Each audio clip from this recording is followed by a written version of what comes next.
Hey, what's up everyone? Commander456 here today, doing another Pokemon X and Y Wi-Fi battle. So it's been quite a while since I've actually done one of these, but decided to go ahead and upload one right now because for the past few days, I've actually not recorded that much, been getting rest as, I was doing Super Mario 3D World, and for quite a few nights I didn't get much sleep at all because I was trying to mass upload for you all to, watch that, since so many people were enjoying that. And because of that, I really don't have anything to upload right now except for this, and I just felt that I shouldn't leave you all, waiting without anything to watch. But I'm gonna try and see if I can do some like Wind Waker sometime soon, and then if y'all want me to start Link Between Worlds, do a Let's Play on that game, let me know in the comments below. But anyway, so yeah, that's the reason why uploads have been kind of slow, but I'm going to try and pick it up again when this week starts up, hopefully tomorrow. But anyway, so enough of my rambling, we're going to go on and get into this battle right here. And in this video, I go off against my good friend, MunchingOrange. And as you can see right here, he's got himself a pretty good team. And if you all don't know who MunchingOrange is, you can check out his link in the description below and check out his channel. But he's a pretty big YouTuber, and he does mostly Pokemon videos. So if you're interested in Pokemon stuff, make sure to go check him out. But yeah, when I saw his team, I was kind of nervous though, because he's got himself a Trevenant and Goodra, which are two Pokemon that I've actually been trying to get on my own time. And then I also saw the Greninja, and I know how much of a threat that thing is, so I was like, this is going to be interesting. But anyway, yeah, let's go ahead and see what happens. So right off the bat, I had a feeling that he was going to be pulling out his Mamoswine, to set the Stealth Rocks like most people normally do, and that is why I pull out my Lucario, Morgan Freeman. And sure enough, he actually did just that. So, I put an air balloon on Morgan Freeman so that, he won't get hit by earthquakes unless he gets attacked first. But I forgot he had this Trevenant, so he switched into this, and I unwittingly used Aura Sphere, which basically gave him a free pass to switch. But right here I do Dark Pulse with my Lucario. Now, one thing about my Lucario is that it is not a physical attacker, it is a special attacker, so Will-O-Wisp right here does pretty much just a burn on me. It doesn't actually affect my stats, because in case you all didn't know this, Lucario actually has a higher special attack stat. Thing is that most people use Lucario physical, because the stats are kind of close, and then Lucario has a much bigger physical attack move pool. So, but I did special attack because I kind of wanted to do some mind games with it.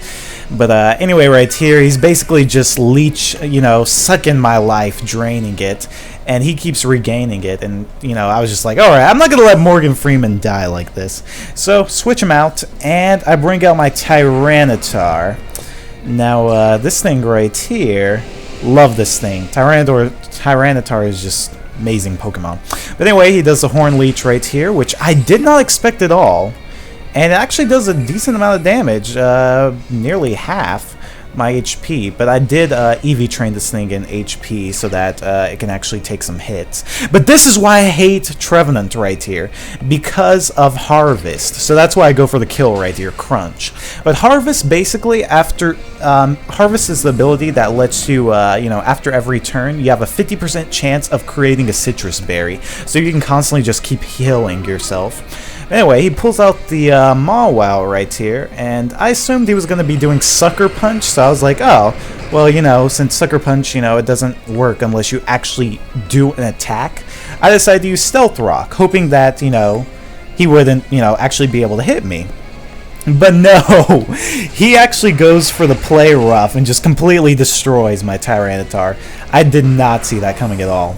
So, because of that, I decided to go ahead and switch to my Garchomp right here, because I still have the Sand Stream going on, and I'm actually right now about to Mega Evolve into my Mega Garchomp. And Mega Garchomp has the ability Sand Force, so when there's a Sand Stream going on, some of his moves are boosted in power. So moves like Earthquake, I believe, and like, Stone Edge and stuff. But because of that, and Mega Garchomp already having ridiculously high attack, it completely, pretty much one-shotted this Mamoswine right here. And now he's going to bring out his Protean Greninja. And this is when I knew, I was like, alright, I can't have this. This guy is about to try and one-shot me with that ice beam. Because Greninja, Protean Greninja, when, you know, the Protean works, it basically, you know, has stab with whatever move it does. So it's a pretty dangerous move. But anyway, right here, as you all are about to see, he has a life orb on his Greninja.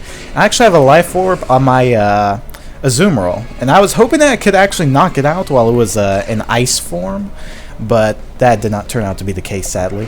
So he goes for the Bug Buzz, or the, what is it, U-turn, I believe? Yeah, U-turn. What am I thinking, Bug Buzz?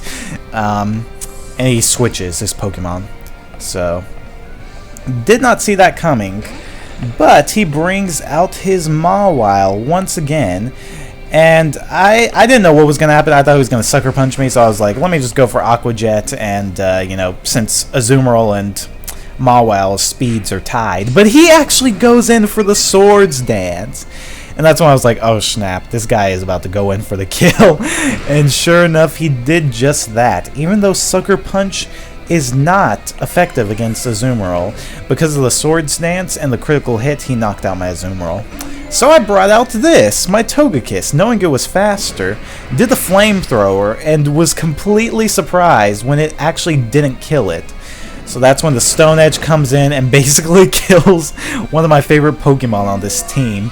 Because, in case you all didn't know this, but I actually used Togekiss to pretty much 6-0 Giancarlo Perimango at one time. Anyway, here we go. I used the Red Robin. Yum. And finish off the dinner. I love Talonflame, though. But the thing about my Talonflame is that it does not, it's not maxed out in speed. It has a lot of EVs and HP, so that it won't take as much recoil from Brave Bird. So I thought this little Cinccino or something like that, I can't recall what it's named, I thought this thing was actually going to outspeed me, and I thought Rock Blast was a priority move. I'm still kind of learning about moves and Pokemon and stuff like that, so I was kind of concerned knowing that this Pokemon has an ability that basically lets every single, you know, hit 5 times. So that's why I switched to my Garchomp, you know, to make sure to take the hits since it is Ground and Dragon. And that's when he brings out the Goodra. I'm guessing this Goodra had Gooey or something like that, and he thought I was going to do Outrage or Dragon Claw, but I did the safe and powerful Earthquake. So because of that, it was a physical attack that, you know, hurt the Goodra, but also it didn't make me have to do physical contact with the Goodra, so I didn't get affected by its ability. So right here, this right here, as you can see, the Stealth Rocks went to work on his Greninja. I switched to Morgan Freeman once again. And right here, he uses the Ice Beam, because I knew he's most likely going to be doing that, and since he's faster than me. So he does a pretty solid hit on my Lucario. But then, because of the Life Orb, he dies. So I just basically put in Lucario right there so that, you know, my Garchomp could survive. And I just barely survived right there from the burn. So then he brings this out. I knew he was about to kill it, so I was like, alright, you know, let's just leave in Morgan Freeman and sadly let him die. But yeah, so this thing though is really, really fast. It's just that it doesn't have priority moves, which was what kind of surprised me after I found out. Anyway, he did Tail Slap, I avoided it, and I finish him off with the Earthquake, and there we go.